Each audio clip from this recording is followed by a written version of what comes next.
Again பார்த்தீங்கன்னா Gokul Srinivasan team வந்து ரொம்ப நாள் கழிச்சு வந்து ஷோ பண்ணி ஒரு கம்பேக் கொடுத்துருக்காரு. So Raghavan he got gold in his class. So எப்படி லாஸ்ட் டைம் விட இந்த டைம் சைஸ் நிறைய பிடிச்சிருக்காரு. 4 கிலோஸ் மசில் 3 கிலோஸ் டார்கெட் பண்ணோம், ஒரு 4 கிலோஸ் மசில் பிடிச்சிருக்காரு. ஏன் ரொம்ப நாளாக பிரேக் பண்ணிட்டீங்க? இல்லை, மற்ற வேலைகள்லாம் இருந்தது, கொஞ்சம் ஒரு 2.5 இயர்ஸ் பிரேக்கு. இப்போ திரும்பி ஸ்டார்ட் பண்ணியிருக்கேன். திரும்பவும் இல்லை, பயங்கரமாக பண்ணலான்ற ஒரு ஐடியாவில் தான் இருக்கேன். இதுக்கப்புறம் அவ்வளோதான், எல்லாம் பெரிய பெரிய ஷோ தான், பெரிய பெரிய அத்லீட்ஸோட போயிட்டு என்னன்னு பார்த்துருக்கேன். இல்லை, கண்டிப்பாக சீரியஸாகவே பிளான் பண்ணிட்டு தான் இருக்கேன். கொஞ்சம் ஸ்டடி பண்ணிட்டு இருக்கேன்.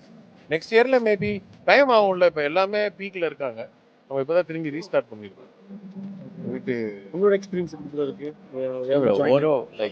ஓரோ ட்ரிப்லையும் ஓரோ சீசன்ல அப்படியே க்ரோத் எனக்கு பர்சனலாகவும் ஃபிசிக் வைஸும் நல்ல டிஃப்ரென்ஸ். உண்மையாவாடா? எதனா இருந்தா சொல்றீங்க. கரெக்டா ஹாப்பியா தானே இருக்கீங்க எல்லாம்? நல்லா தான் இருக்கு. பாருங்க, க்ரௌட பார்த்தாலே தெரியுது.